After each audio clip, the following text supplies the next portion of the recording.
All right, hey guys. What I want to talk about right now are the 9 remaining colonies that we have not discussed. The essential question said, what was the common theme between the Pequot War and King Philip's War, and why were Quakers persecuted in England? So we're going to talk about the Quakers also today in a couple of battles. All right, wars. Okay, so Rhode Island. I had already talked to you about Roger Williams. Remember, he was one of the heretics that was banished from the Massachusetts Bay Colony. He's going to form his own colony here, Rhode Island, and he's going to make some decisions that influence that colony that are totally against the Puritan life that he left. So it is founded by Roger Williams in 1636. He said that the government would have no authority in religious matters, so no mixing of church and state like there was with Puritans in Massachusetts Bay. He believed in complete religious toleration, so accepting of other faiths, which the Puritans also that he had left were not. And he said that the natives deserve to be paid for the land that we get from them. And so he showed a lot of respect to them, also not really a Puritan way to do things. All right, well, let me first show you. He came from Massachusetts, Roger Williams, to Rhode Island. The R, I think of Roger and Rhode Island. So he's going to carve out this territory here and name it Rhode Island. As to something else, I want to show you. Here he is, Roger Williams. That's impressive, isn't it? All right. Next is Connecticut. So this is where we start to see some battles spring up.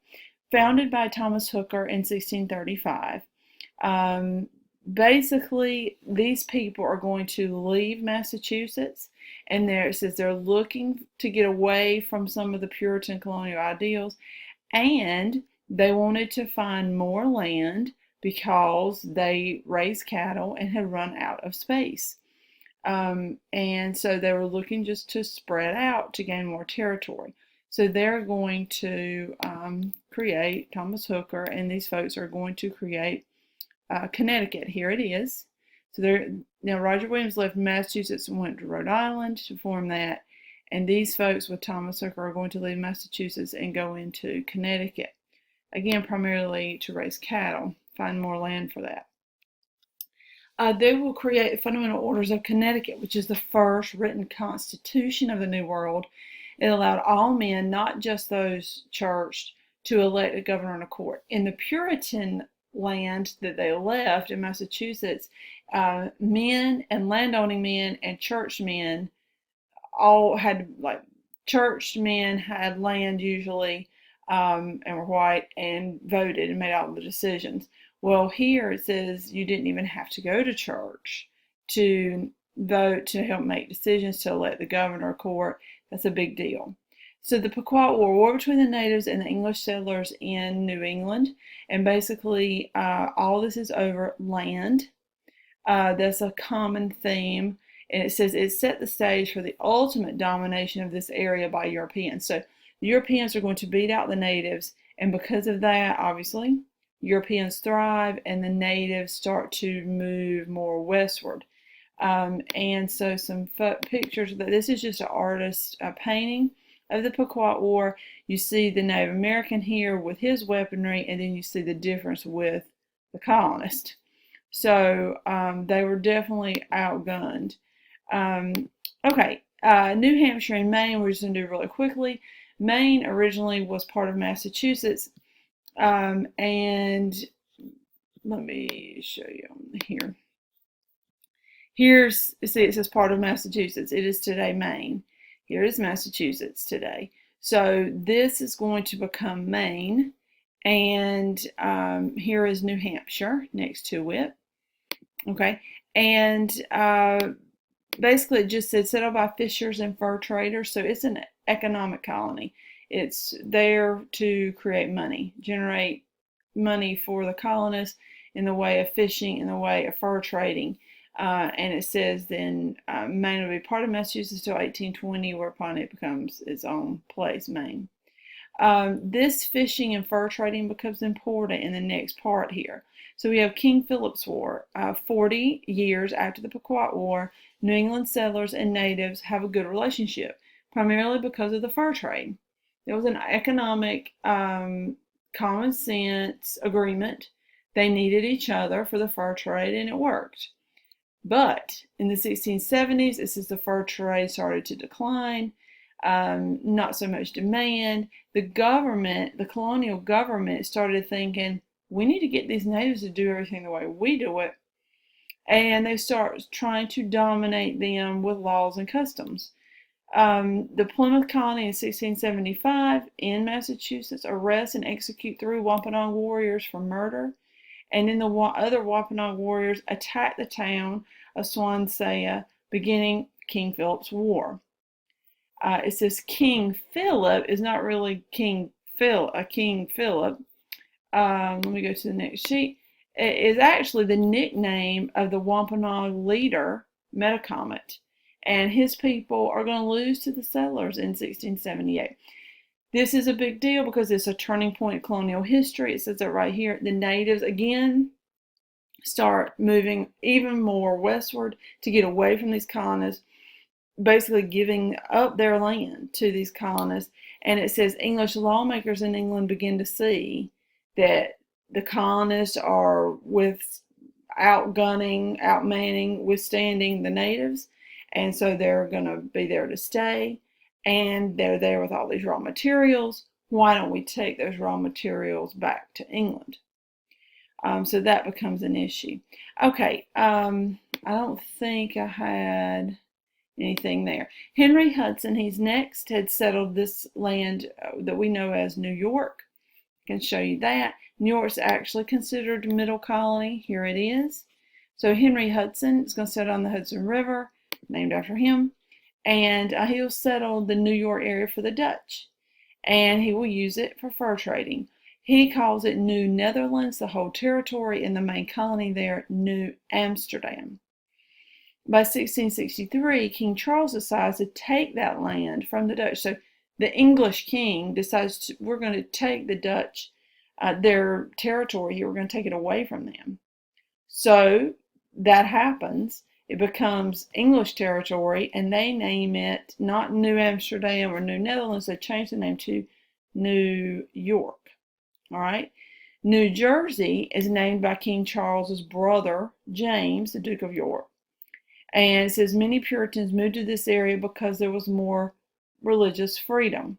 So you'll see more Puritans leaving Massachusetts now to flood into New Jersey. Here's New Jersey. Okay. All right, Pennsylvania, probably the most interesting one on the list. And it's established by Quakers. Their leader is a man by the name of William Penn. Wanted to see if you recognize this. This is considered the likeness of William Penn, most people believe. So Quaker oatmeal with William Penn on it. They are different from Puritans. Do not confuse them. Very different. The main difference is the Quakers are in Pennsylvania and Puritans are in Massachusetts. But here are more differences. They are a religious group, so that's the same. But Quakers believe everyone has their own inner light from God, and there's no need for a preacher. So in Puritan land, you definitely have preachers, and they definitely had power, and everyone had to go to church and all this. Here, there's no need for a preacher in the world of Quakers. They reject all political and religious authority, like even the king. They see their authority as God. It says they do not believe taxes should be paid that goes to the church, or service in the military should be required. So very different from the Puritans, where you paid money and that money went to the church in the form of a tax.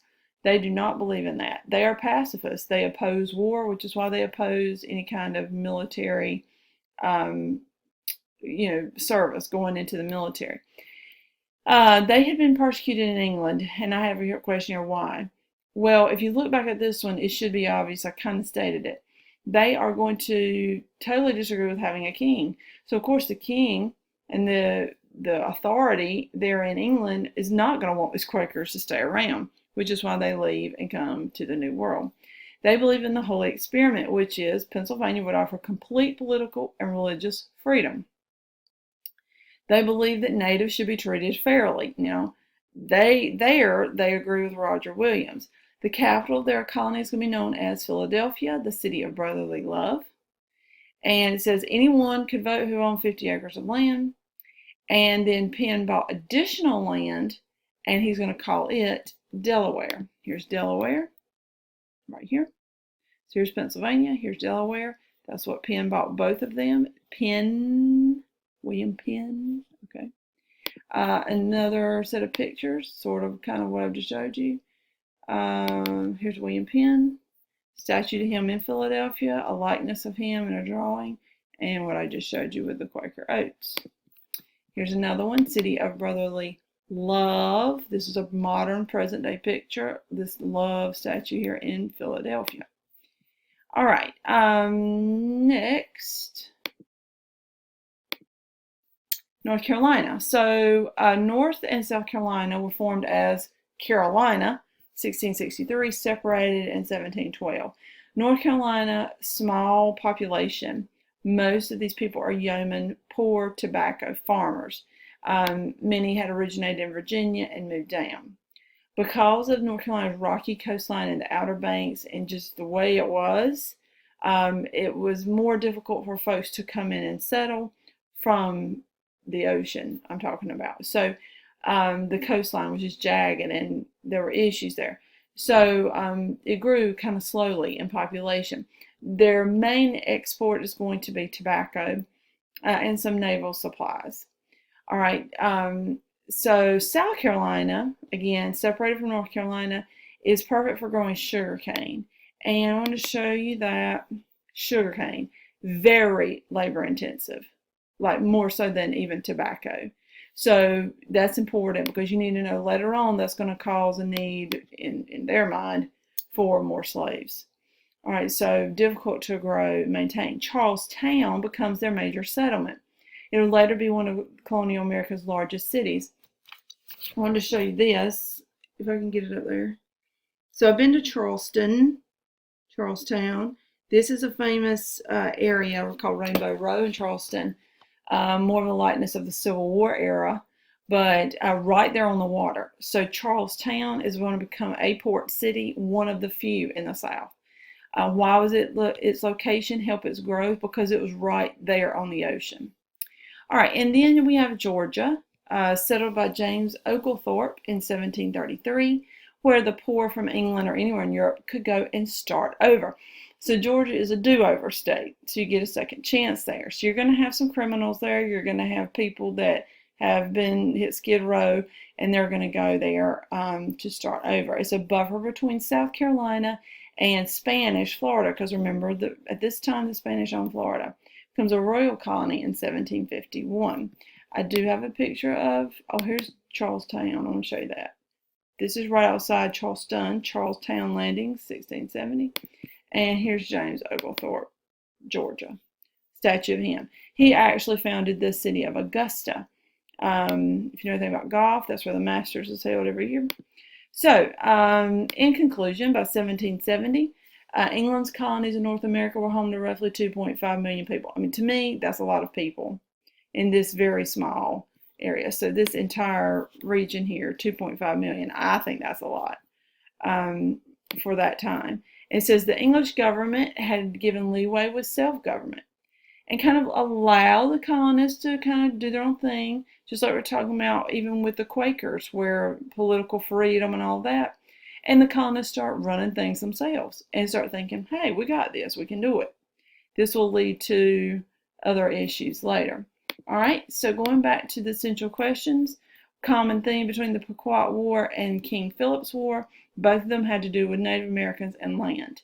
Why were Quakers persecuted in England? Name 2 reasons. Basically because they attacked the king and they wanted total political and religious freedom. So that'll do it. I hope y'all enjoyed the lovely lesson, and I will close it out. See you guys later.